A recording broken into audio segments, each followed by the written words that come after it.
So you started working out, but couldn't stay consistent. And now you're thinking, is this whole thing even for me? At the beginning, fitness feels overwhelming. All these workouts, exercises, routines. What am I even supposed to follow? We've all been there.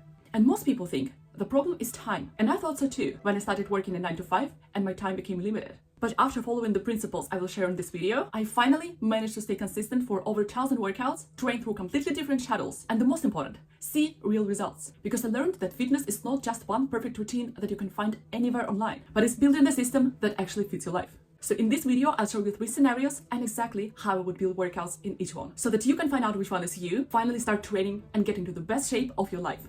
The first thing to consider is equipment, and this is where most people overcomplicate things. We all have seen this no equipment at home routines online, but will they actually work for you? So this is Hermione. She doesn't have any equipment available and doesn't want to invest into one before she sees results. If I were Hermione, with no equipment and no desire to invest yet, I would actually not worry about that at all, because the truth is, equipment doesn't give you a result by itself. Effort does. I had exercises with equipment that gave me 0 results.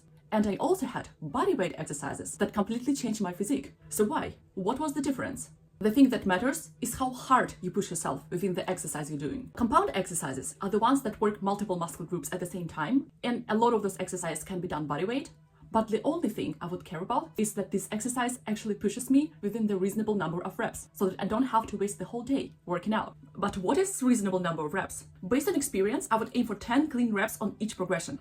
It helped me to maximize both time and effort, because your time is the most valuable thing, and we're coming back to it later in the video. Something like assisted pistol squats, push-ups, horizontal pull-ups, or regular pull-ups, those are all examples of bodyweight exercises that could be quite challenging. The beautiful and underrated thing about the bodyweight workouts is that there is always a progression if you find exercise too difficult. For example, you can always do wall push-ups if you cannot do a regular push-up yet.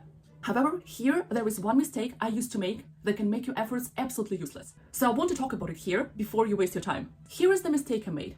I rushed through progressions, ignored technique, and it made me stuck. So I wasted a lot of time on that, and I just don't want you to repeat that. If you cannot do the exercise with a decent technique yet, choose the easier progression. Otherwise, your body will just learn the exercise in the wrong way, and it can hinder your gains and even lead to injury, which I hope we don't want. What helped me here is progressing with the same movement over time. It means easier to harder versions, better control, and better technique.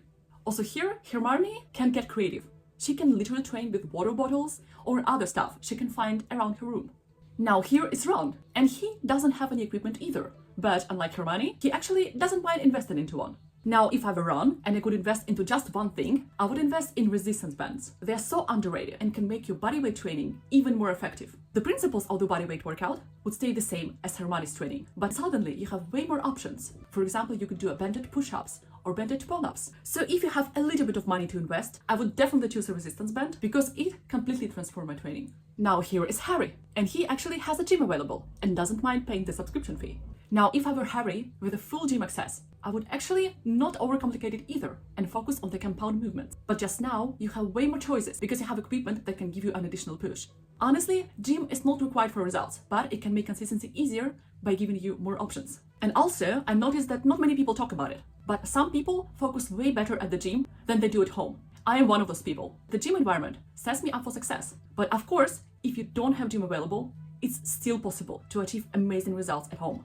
Now, the second thing is your capacity or time. And this is where most people get it wrong because they try to copy workouts that don't fit their life. Now, Hermione has very limited capacity. Her time is heavily occupied with the library sessions. Now, if I were Hermione, like super busy, I would do 30-minute workouts 3 times a week. That's it. But the only thing I would make those 30 minutes absolutely count. I would focus on full body workouts and compound movements, the ones that work multiple muscle groups at the same time. And one key trick. If you've tried those bodyweight compound moves like push-ups or pull-ups that push you a lot, you probably noticed that you maybe need longer rest between sets, but you don't have a lot of time either. So what should we do here? To slightly reduce my rest times, I would not do 2 upper body exercises or 2 lower body exercises back to back. I would rather alternate them. That's how I'm able to save time, but also have a little bit more rest. And most importantly, I would leave at least 1 rest day between my sessions. Because when I was training the same muscles every day and then wondering why am I always fatigued and seeing no results, this was my mistake. Now Ron has a very average schedule. Still got stuff to do, but his day is not as packed as Hermione's. If I were Ron, I would aim for 1 hour workouts 3 times a week. And this is how I used to train during the busy weeks in my 9 to 5. I started working within a different field than what I was studying, and on some weeks had to spend a lot of time with work. So to run, I would recommend to still prioritize the compound exercises that work multiple muscle groups at the same time. But I wouldn't try to do everything. Before, I used to fill my workouts with a lot of exercises, and as a result, I was just rushing through them. But when my schedule became even more packed, I left just 5-7 exercises, but focused on the controlled moves. And the most fantastic part, this is how I saw my best results with both technique and physique. What mattered for me is consistency, effort, and controlled moves. Now Harry, despite also being quite busy, is actually available for 1 to 2 hour training 4 times a week. Why would he spend 1 to 2 hours at the gym if he can still get results with just half an hour workout at home? Why would you do that? You don't have to. But if you have a little bit more time and find gym atmosphere motivating, why not? Here I would, for example, add some isolation exercises that work specific muscle groups and can help you to shape specific areas. But here is the trap. More time doesn't give you better results. Because when I was not intentional, I was just wasting my time and not getting more progress. The third, and honestly the most underrated factor, is nutrition. And this is where people either overcomplicate or ignore it completely.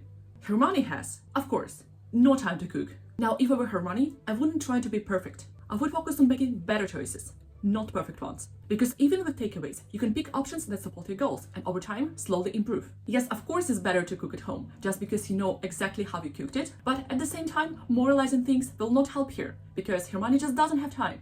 When choosing a takeaway, I would focus on meals with protein, because protein is a building block for our muscle, and I would avoid meals that are just carbs plus fats. And if I would be used to only eating fast food and would like to go over to more healthy alternatives, what I would do is to swap each ingredient with more healthy one every time I order. Yeah, I know, such a small step might seem insignificant in the beginning, but over time, these small steps start to compound, and you finally see changes. If I were around with a mixed approach, I would combine simple home meals and convenient options. And this is how I currently eat with my 9 to 5.